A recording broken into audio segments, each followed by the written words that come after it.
Kamusta kapatid kong tigasin? Ikaw ba'y tinitigasan pa? Joke lang. Hindi, gusto kong mag-share lang sa inyo, no, aking mga Kanoy Pino.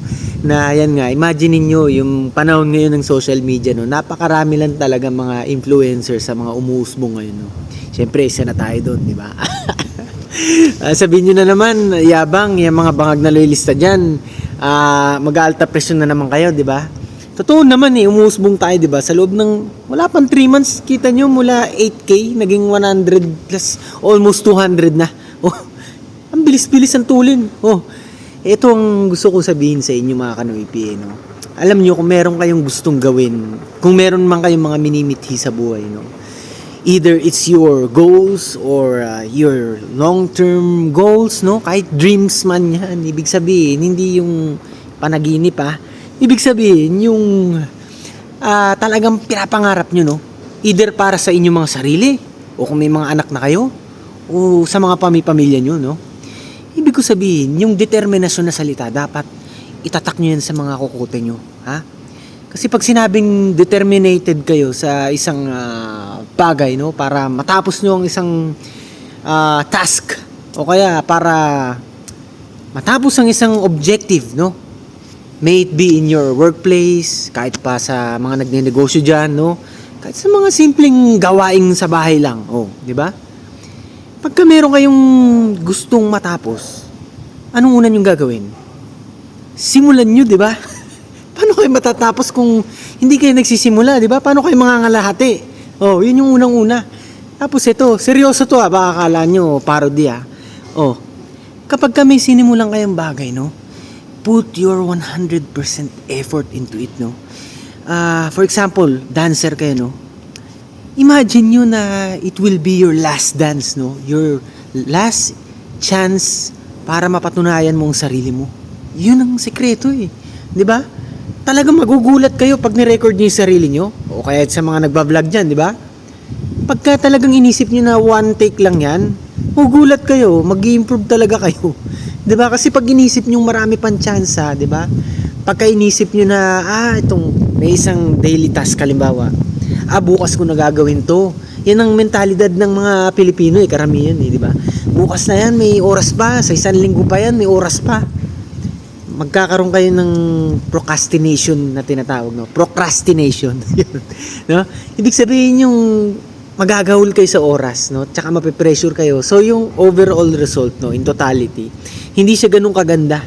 Magiging messed up siya, magiging baboy yung kalalabasan kasi minadali, di ba? Ang ganda yung smoothly, no? Slowly but surely.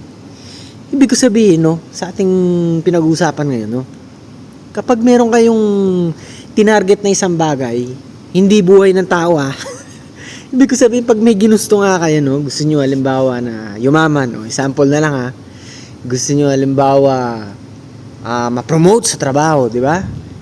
Kailangan, unang araw nyo pa lang, kailangan gagalingan nyo na, sisipagan nyo na, talagang you put your 100% heart, no, sa inyong mga ginagawa talaga, kahit ano pa yan, di ba?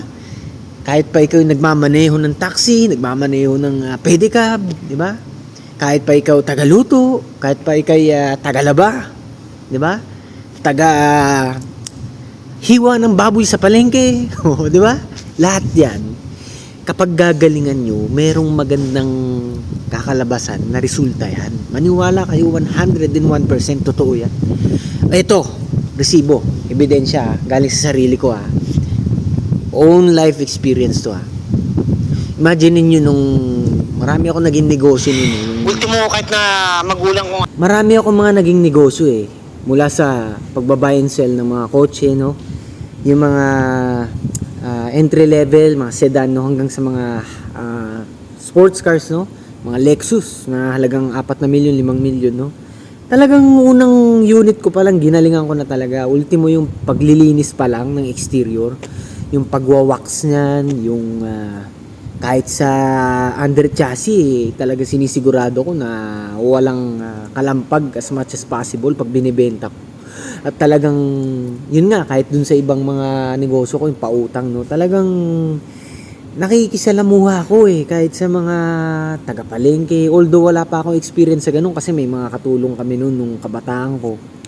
Kaya nung nagpapautang ako, nakikita ko talaga ang nangyayari, no? Sa mga palengke, sa mga parlor, nagpapautang ako sa mga ganyan, small, medium businesses, eh. So talagang nakaipon tayo, nakapagpundar tayo ng hindi lang isa, kundi dalawang property pa. At hindi basta-basta mga property, Yung isa, income generating na paupahan pa sa Pasig. At yung isa naman, malapit na sa Tagaytay, talagang napakagandang residential house and lot, no? Along Aguinaldo Highway pa yung subdivision. Napakaganda, no? Salamat sa Panginoon ulit, no? Hindi ko magagawa lahat ng yan kundi dahil sa kanya. Napagtanto ko talaga. Recently lang. At eto, no? Kapag meron kayong gustong mangyari sa buhay nyo, huwag kayong matatakot. Maging matapang kayo. No, hindi masamang maging matapang kahit na Kristiyano ka. Ako born again Christian ako pero inaamin ko na talagang naging buo na loob ko. Naging ganito na ako, no? Pero nung kabataan ko, nung grade school, high school, duwag ako. Nabubuling ako madalas nun, no? Pero as time goes by kasi nahihinog din tayo, eh. Tsaka ang Panginoon gumagawa yan ng mga talagang mga life-changing experiences, no?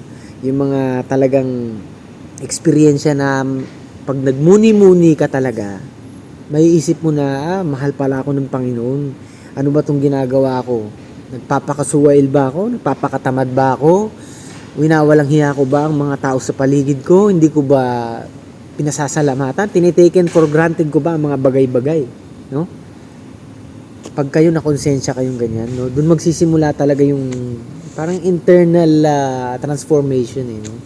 Kahit walang mag-udyok sa inyo, walang magmando sa inyo na magbago, talagang kayo mismo magugulat kayo na nag-iibang anyo na kayo, eh. Diba? Hindi kayo nag-iibang anyo na magiging mga tulonggis na mga monster, no? Kundi, kumbaga mas Christ-like, ayan, no? Hindi man Christ-like na banal, no? Kumbaga, nag-improve yung inyong mga karakter, no, bilang mga tao. So, yan lang ang gusto kong iparating sa inyo sa ating sharing ngayon, no? Itong content natin, medyo naiiba to sa politics, pero gusto ko ring ma-inspire kayo, di ba? Kasi syempre, ang buhay ay maiksi lang, di ba?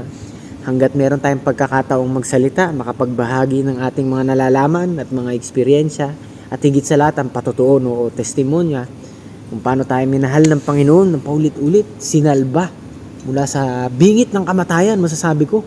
Oo, di ba? Gagawin natin ang lahat ng tsansa. Kasi hindi nyo alam pagtulog nyo mamaya, di ba? Hindi na kayo magising, di ba? O maaksidente kayo dyan, may lasing na nagmamaneho, naglalakad kayo, mabangga kayo, then on arrival sa hospital, wag naman sana, di ba? So, let's take every opportunity, no, to spread the word of God at to inspire others, no? Let's not